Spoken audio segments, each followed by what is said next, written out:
আসসালামু আলাইকুম রহমতুল্লাহ। তোমাদের সামনে এখন এই টাইপ কোশ্চেন গুলোর সলভ ক্লাস নিয়ে আমি হাজির হয়েছি। যারা বার্কিং ডগ সেলডম বাইটস, এখানে আমরা একটু দেখি।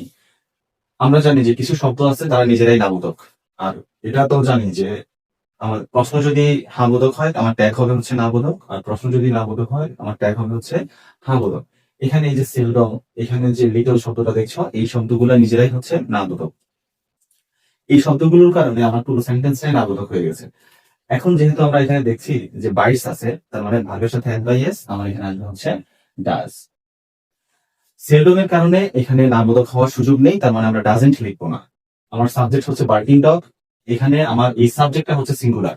ডগ বস্তু এবং প্রাণীবাচক, তাই জন্য আমার এটা হবে হচ্ছে ইট।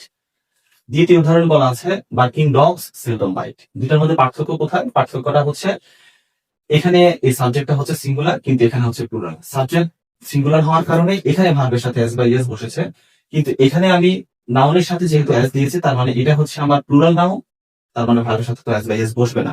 তো সেক্ষেত্রে এখানে বসবে হচ্ছে ডু। সেন্টেন্সটা সেলডম থাকার কারণে নামবোধক, আমার ট্যাগ হবে হচ্ছে নামবোধক।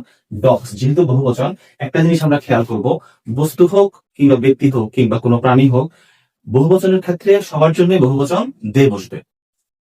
তাহলে ডগস, তাই জন্য আমি লিখতে হবে হচ্ছে দে। এটা একটু খেয়াল রেখো। There is little water in the জাগ।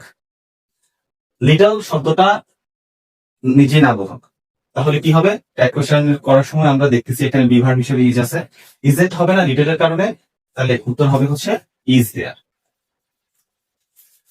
4 নাম্বারটা খেয়াল করো, little monkeys have little tales. এটা একটু কনফিউজিং, এটা কার কার হয় একটু দেখো। Little monkeys have little tales, এখানে লিটল দুইটা জায়গায় আছে, কি মনে হচ্ছে কি হবে?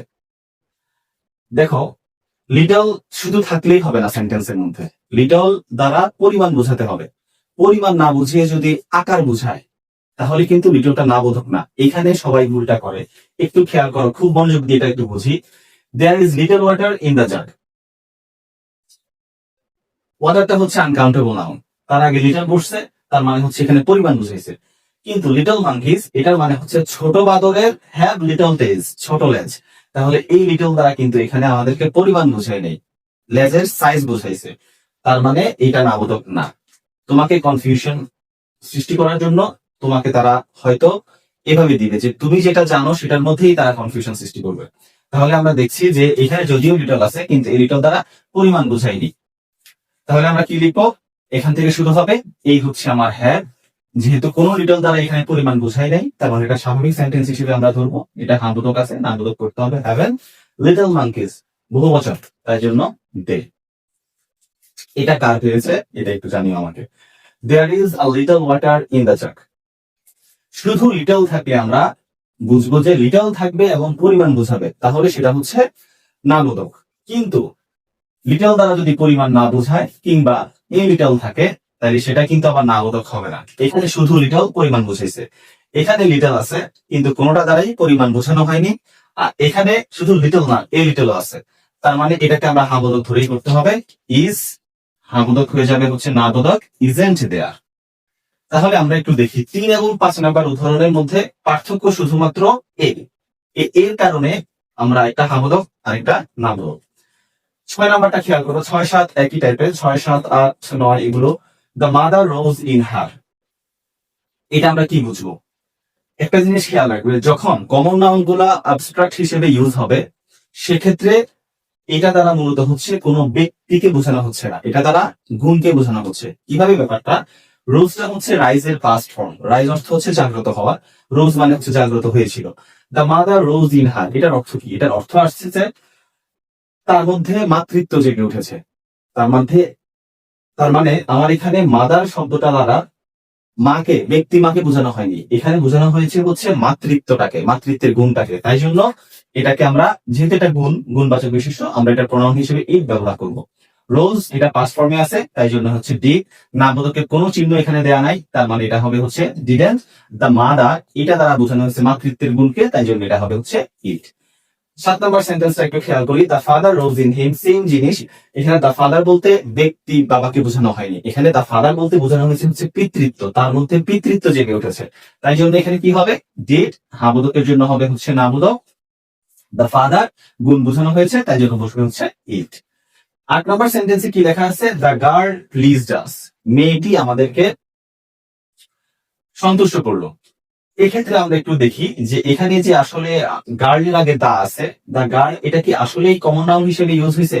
সরি, কমন নাউনটা কি অ্যাবস্ট্রাক্ট হিসেবে ইউজ হয়েছে? না, এখানে বলাই আছে যে মেয়েটি আমাদেরকে সন্তুষ্ট করলো, তাহলে সেক্ষেত্রে মেয়ে বলতে ব্যক্তি মেয়েকেই বোঝানো হয়েছে, তাই জন্য এটা হবে হচ্ছে ডিডন্ট শি।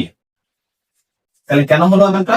এখানে দা গার্ল দ্বারা মেয়েরই গুণকে না, এখানে মেয়েটাকেই বোঝানো হয়েছে, ব্যক্তি মেয়েকে বোঝানো হয়েছে, তার জন্য আমরা এখানে শি বসাবো। 9 নম্বর সেন্টেন্সে খেয়াল করি, the girl in her pleased us. এই দুইটা সেন্টেন্সের মধ্যে পার্থক্য হচ্ছে এখানে দ্য গার্ল প্লিজড আস, মেয়েটি আমাদেরকে সন্তুষ্ট করলো, আর এখানে হচ্ছে দ্য গার্ল ইন হার, তার মধ্যে যে মেয়েলি ভাবটা সেটা আমাদেরকে সন্তুষ্ট করেছে। তার মানে এখানে উদ্দেশ্য হচ্ছে ব্যক্তি মেয়েটাকে, কিন্তু এখানে উদ্দেশ্য হচ্ছে তার মধ্যে যে মেয়েলি গুণটা আছে সেটাকে, তাই জন্য আমরা এটাকে গুণ হিসেবে দেখতে হবে। আমরা তাহলে লিখতে হবে হচ্ছে ডিডন্ট ইট। আশা করি তোমাদের এটা ক্লিয়ার হয়েছে। ওয়াজ এ পিটি, আমরা যখনই কোনো এক্সক্লেমেটরি সেন্টেন্স দেখব সেক্ষেত্রে আমরা কি করব? আমরা জানি যে এক্সক্লেমেটরি সেন্টেন্সের পরে গিয়ে আমাদের সাবজেক্ট এবং বিভার্ব থাকে। প্রথমে থাকে হাউ অথবা হোয়াটে, তারপরে থাকে হচ্ছে একটা অ্যাডজেক্টিভ, এরপরে থাকে হচ্ছে সাবজেক্ট, তারপরে থাকে হচ্ছে আমার বিভার্ব। কিন্তু দেখো এখানে বিভার্ব নাই, না থাকুক, কিন্তু আমরা মনে করতে হবে যে এখানে এটা উচ্চ আছে, এটা থাকার কথা ছিল what a pity it is, দেওয়া নাই, আমরাই লিখতে হবে এটাকে ইজন্ট ইট। আশা করি তোমাদের এতদিন পরে হলেও কোশ্চেনের এই ব্যতিক্রম রুলস গুলাতে কনফিউশন দূর হয়েছে। এরকম কনফিউজিং যদি আরো কোনো টপিক থাকে আমাকে কমেন্টে জানাও, আমি ইনশাআল্লাহ সমাধান নিয়ে আসবো তোমাদের সামনে। আসসালাম।